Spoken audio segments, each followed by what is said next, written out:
Like and subscribe my channel and press the bell icon for latest update.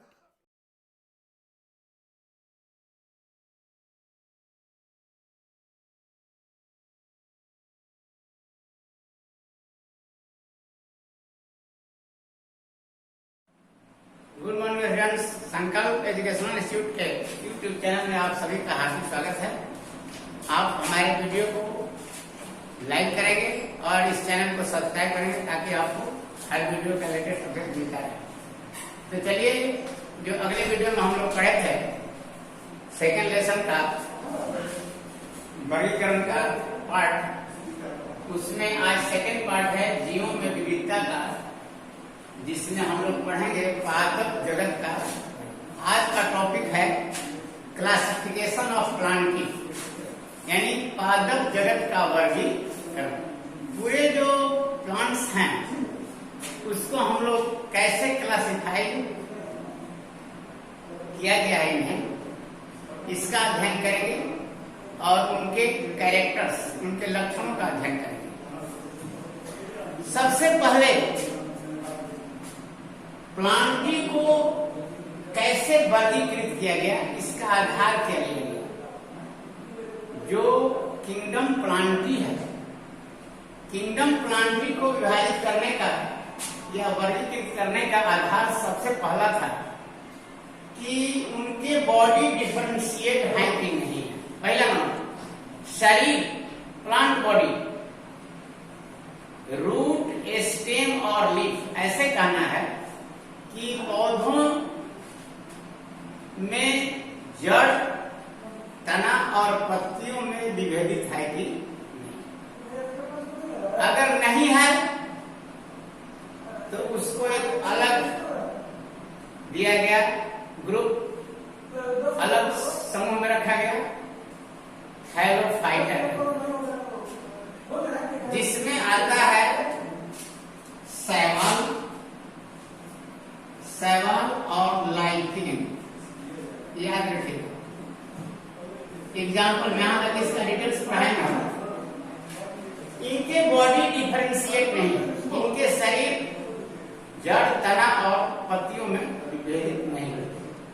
और तो पहला हुआ कि बॉडी डिफरेंशिएट है कि नहीं, और बॉडी डिफरेंशिएट, शरीर विभेदित है। जब शरीर विभेदित है तो अब उसमें देखा गया कि उसका वैस्कुलर बंडल उसमें प्रेजेंट है कि नहीं, संवहन ऊतक यानी जाइलम और फ्लश, संवहन तंत्र रहित और संवहन तंत्र क्षय। ये वर्गीकरण का आधार समझिए। संवहन तंत्र रहित जिसमें ऑप्शन नहीं है तो उसको लिए अलग दे दिया गया, उसका नाम रख दिया गया ब्रायोफाइटा। ब्रायोफाइटा, ब्रायोफाइटा में आता है आपका रिक्सिया, यहां पर हमने लिखा है ब्रायोफाइटा, पादप वर्ग का उभयचर, amphibian of plants, Riccia, Marchantia, moss, इसमें आते हैं, जिनमें जाइलम और फ्लेम डेवलप नहीं, यानी बहुत छोटे पौधे, और जिनमें वैस्कुलर बंडल है। देखिए, ध्यान दीजिएगा, विभाजित करने का क्या तरीका है।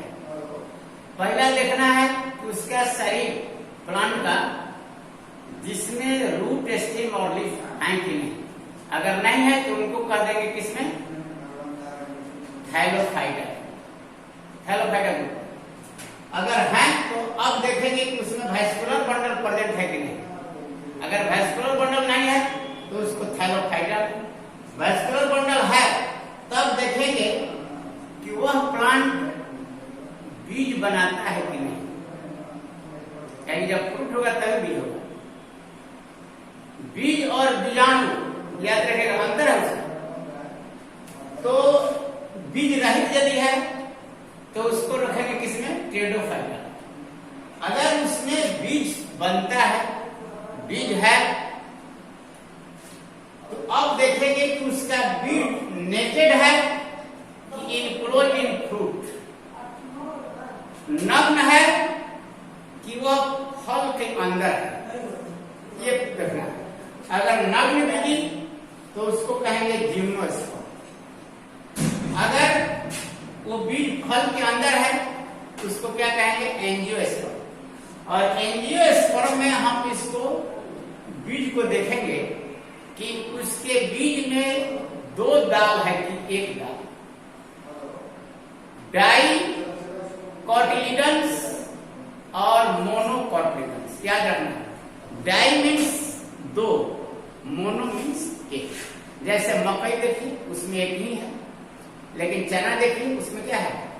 चना में दो कॉटिलिडन्स है। डाई कॉटिलिडन्स और मोनोकॉटिल, एक बीजपत्री और द्विबीजपत्री में, जिसमें डाइकॉट और एक बीज। इस तरह से वर्गीकरण का ये आधार हुआ कि इन आधारों पर इसका वर्गीकरण किया गया प्लांट। अब आइकलर ने 1883 में पादप जगत को दो उपजगत में बांटा। ये पादप जगत है, जगत यानी kingdom, that is known as kingdom. और इस किंगडम को सब किंगडम में बांटा गया। एक सब किंगडम हो गया क्रिप्टोगेम्स और दूसरा हो गया फेनरोगेम्स। यानी 1883 में किंगडम प्लांटी को यानी पादप जगत को दो उपजगत में बांटा गया, क्रिप्टोगेम्स और फेनरोगेम्स। अब क्रिप्टोगेम्स को पुनः डिवीजन में बांटा गया, 3 डिवीजन बनाए गए, विभाग। एक हो गया थायरोफाइटा, दूसरा हो गया ब्रायोफाइटा और तीसरा हो गया टेरिडो। ब्रायोफाइटा,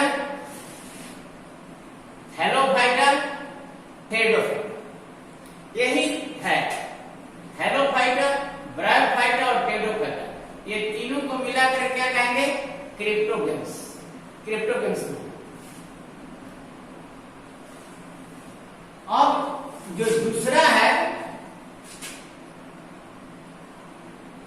इसको कहते हैं नॉन फ्लावरिंग। अब दूसरा है हेटेरोगेम्स। हेटेरोगेम्स को भी दो डिवीजन में बांटा गया। देख लीजिए यहां पर कौन कौन डिवीजन है? जिम्नोस्पर्म और एंजियोस्पर्म। यहां ध्यान दीजिए, जिम्नोस्पर्म नेकेड सीड, यहां पर लिखा हुआ है नेकेड सीड, नेकेड सीड। इसमें सीड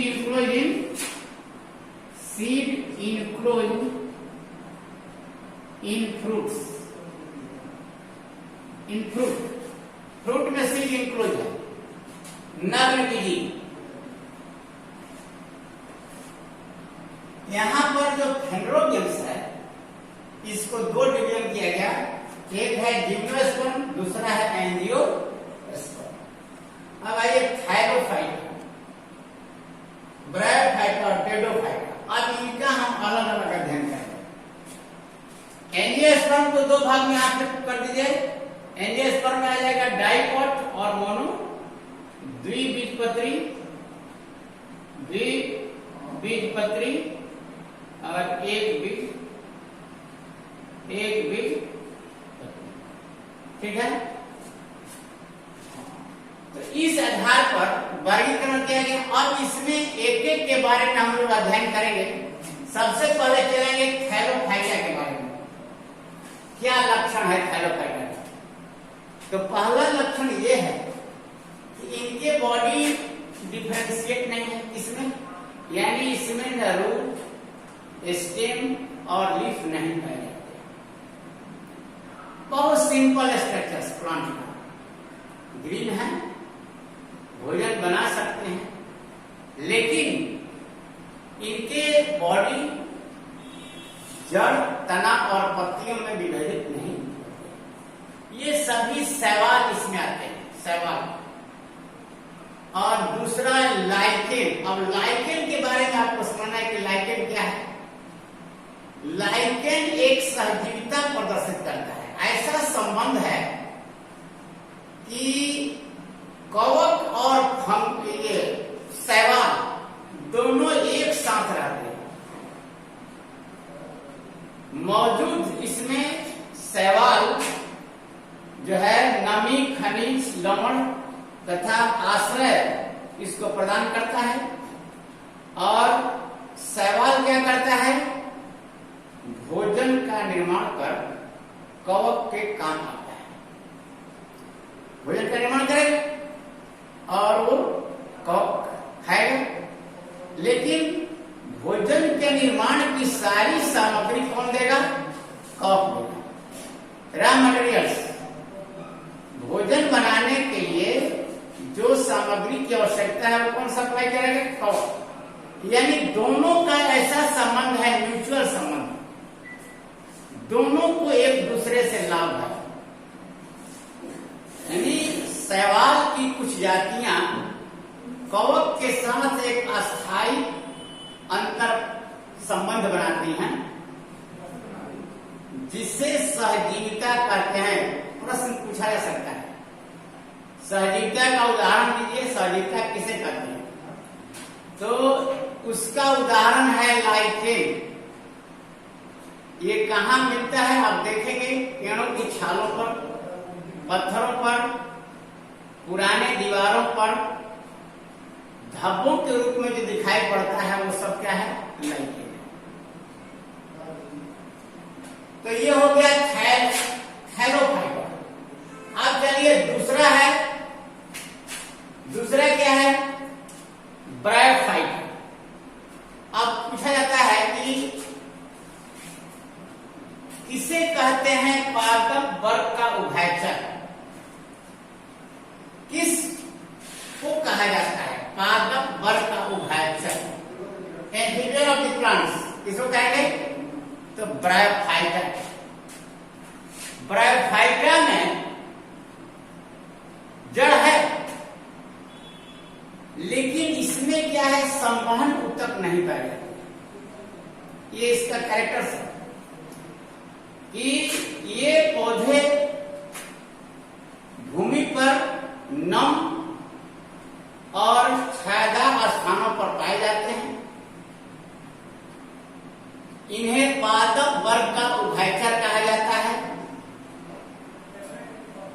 और इनका शरीर थैलस के रूप में होता है, पत्तियों जैसी रचना में विभेदित होते हैं और इनमें संवहन ऊतक नहीं पाया जाता है। एग्जाम्पल में यहाँ पर हमने लिख दिया है एरिक्सिया, मार्केंसिया और मॉस। ऐसे देखिएगा मॉस का फिगर ऐसे रहता है,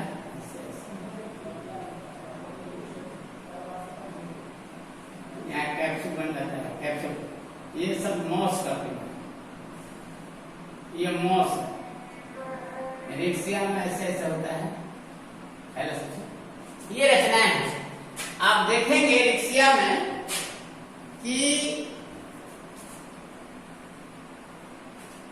पत्तियों जैसा, यहां से हम इसको मिटा देते हैं। एक एक का अध्ययन करेंगे हम लोग, थोड़ा सा डायग्राम बनाते हुए।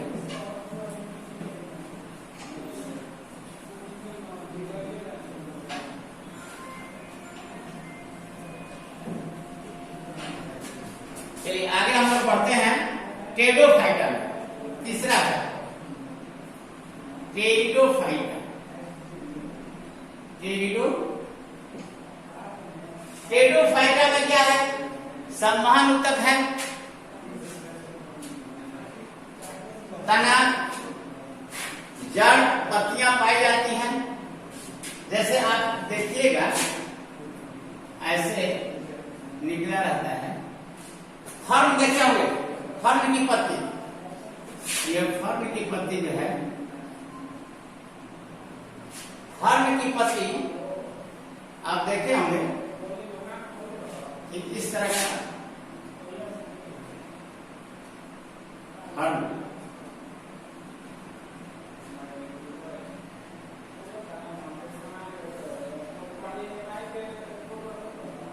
राइजोम्स,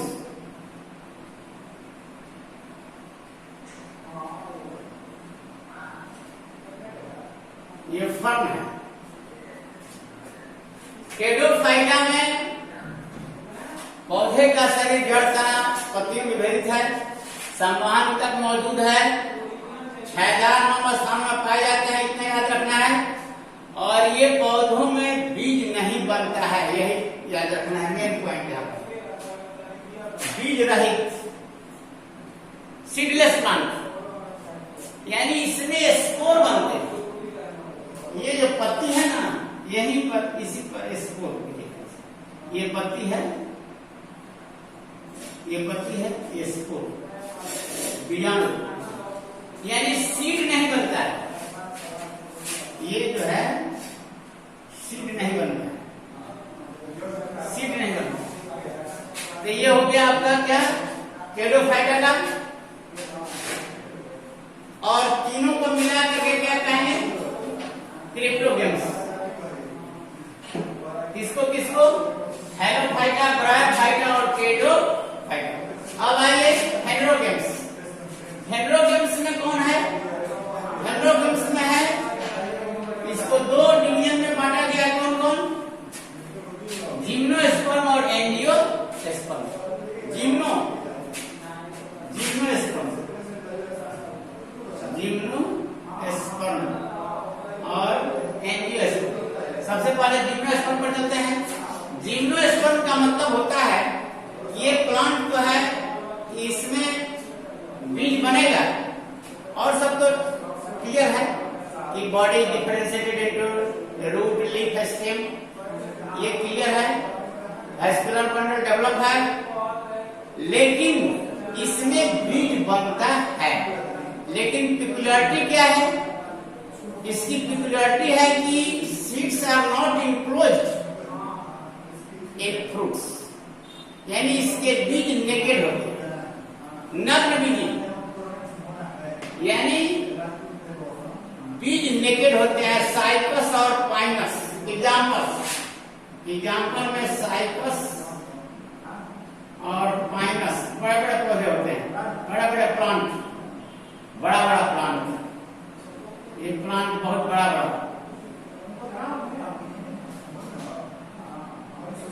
प्लांट बहुत बड़ा बड़ा, बड़ा बड़ा प्लांट है। साइकस और पाइनस ये पाम लाइक, साइकस का पौधा आप देखे होंगे, ऐसे जैसे तार का होता है ना, ऐसे ऐसे निकला हुआ है। पाइनस में कोन आप देखे होंगे, ऐसे यहाँ पर मेल कोन और फीमेल कोन ऐसे निकला, male cone female cone,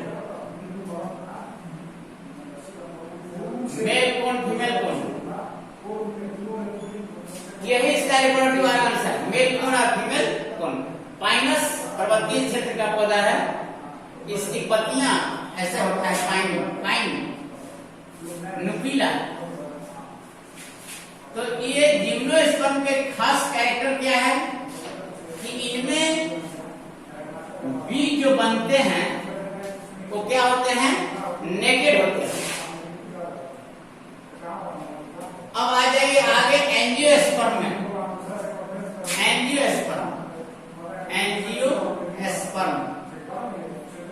angiosperm में सब कुछ कैरेक्टर मिलेगा आपको, रूट, स्टेम, लीफ सब है, बड़ा बड़ा प्लांट्स है।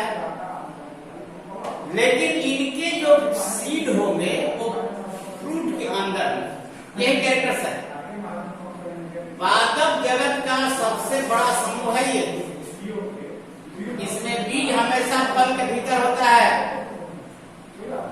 और मनुष्य की सारी आवश्यकताएं, अधिकांश आवश्यकताएं समझो पौधों द्वारा पूरा होती है। क्योंकि पौधे जानते हैं कि पौधों से हमें बहुत कुछ प्राप्त होता है। पौधे हमें ऑक्सीजन भी दे रहे हैं, हमें भोजन भी दे रहे हैं, जो चीज हम खा रहे हैं सब पौधों का प्रोडक्ट ही है। पौधा का सीड खा रहा है, पौधा का लीफ खा रहा है, पौधा का स्टेम खा रहा है, यानी सारी चीजें हम खा रहे हैं। तो ये पादप जगत का सबसे बड़ा समूह है। ये मनुष्य की अधिकांश आवश्यकताएं इससे पूर्ति होती है, और इसमें भोजन संचय कहाँ होता है, भ्रूणपोष में, जिसको हम लोग क्या कहते हैं, कॉटिलिडन्स। याद रखना, कॉटिलिडन्स। जैसे मान लीजिए ये है, इसमें ऐसे है, आप देखिए यही कॉटिलिडन्स है। कॉटी बीजपत्र इसको कहते हैं, बीजपत्र कॉटिलिडन्स, कॉटिलिडन्स।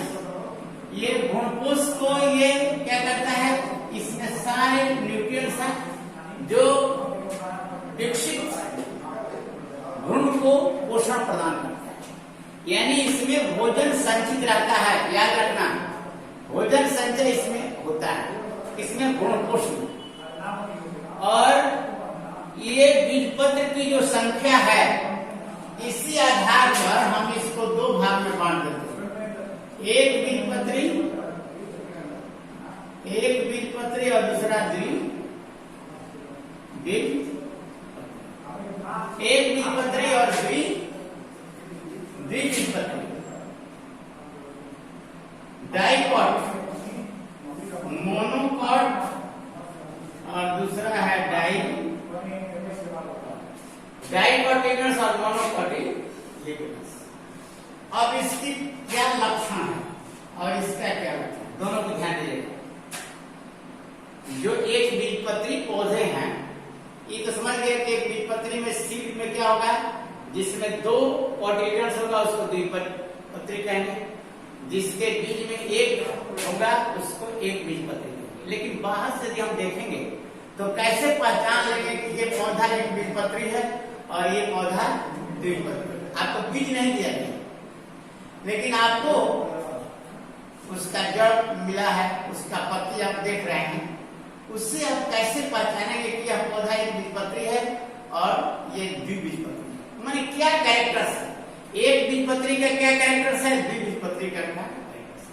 तो पहले देखिए कि जो एक बीजपत्री पौधा है उसकी पत्तियों में क्या वेनेशन होता है, ऐसे ये पैरेलल वेनेशन, समानांतर। आप देखिएगा मकई का, बांस की पत्ती का, तो सीधा विन्यास जो है कैसा होता है, समानांतर। सीधा विन्यास समानांतर, सीधा विन्यास। और इसमें क्या होता है, जालीबद्ध, रेटिकुलेट वेनेशन। ये हो गया पहले। अब जड़ पर चलिए, जड़ क्या है, जो मोनोकॉट है उनकी जड़ क्या होगा, इसको कहते हैं रेशेदार, झकड़ा जड़, फाइब्रस। इसका जड़ कैसा होगा, मूसला जड़, टैप रूट, इसको कहते हैं मूसला जड़।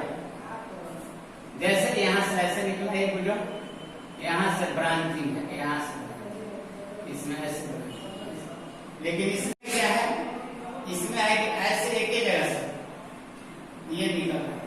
जैसे आप धान का देखेगा, गेहूं का देखेगा, मकई का देखेगा, उसमें क्या है, यदि जड़ निकाल करके देखिए, एक ही जगह से सारी जड़ें निकले हुए, इसको क्या कहते हैं, फाइब्रस रूट। सीधा विन्यास समानांतर पत्ती में हो गया, और उसमें क्या है, रेशेदार जड़ तंत्र, फाइब्रस रूट। धान, घास, बांस, नारियल, ताड़, ईख, गेहूं इत्यादि के सारे उदाहरण हैं मोनोकॉट। डाइकॉट में क्या देखेंगे कि उसकी जड़ें टैप रूट है, यानी टैप रूट का मतलब अधि मूल कहते हैं उसको, जहां से सीधे एक जड़ जाएगी और उसमें शाखाएं। पत्तियों में जो सिरा विन्यास होगा वो कैसा होगा, जालीवत। जैसे आप कभी बरसात के दिनों में देखेगा कि जो पत्ती सड़ जाती है, मालूम सूख गया है, देखिए लगता है कि जाल जैसा है। ऐसे मान लीजिए पत्ती है, ये पत्ती है, तो इसमें वेनेशन ऐसे है, अब एकदम जाल जैसा बना है, ये पूरा जालीवत रचना, इसको कहते हैं रेटिकुलेट, जालीवत रचना। ये खास लक्षण है डाइकॉट का। डाइकॉट का लक्षण है कि पहला पॉइंट, इसके बीज में 2 बीज पत्र होते हैं। इनकी पत्तियों में जालीवत शिरा विन्यास पाया जाता है। तीसरा है कि इसके जड़ तंत्र अधिमूल यानी टैग रूट, यानी उसकी शाखाओं के साथ फैल रहा था, एक सीधा है और उसके साथ फैल रहा है। आम, लीची, बरगद, कटहल,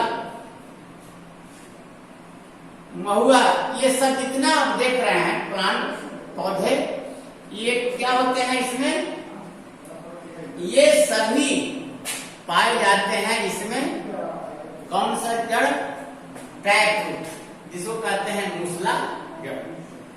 तो इस प्रकार आज के इस वीडियो में हम लोग जो पढ़े कि प्लांट का क्लासिफिकेशन, पूरा प्लांट का क्लासिफिकेशन हम लोग पढ़ लिए। प्लांट को कैसे क्लासिफाई किया गया, भिन्न भिन्न समूहों में, क्रिप्टोगेम्स, एंड्रोगेम्स। क्रिप्टोगेम्स को डिवाइड किया गया 3 डिवीजन में, bryophyta, Pteridophyta and Thallophyta. Thallophyta, bryophyta, Pteridophyta. इसके साथ साथ एंजियोस्पर्म में हमने डिवाइड किया जिम्नोस्पर्म और एंजियोस्पर्म, और एंजियोस्पर्म को डिवाइड किया गया है डाइकोटिलनस प्लांट और मोनोकोटिलनस प्लांट। इसके बाद हम लोग नेक्स्ट वीडियो में पढ़ेंगे एनिमल्स का classification. That's all. Thank you.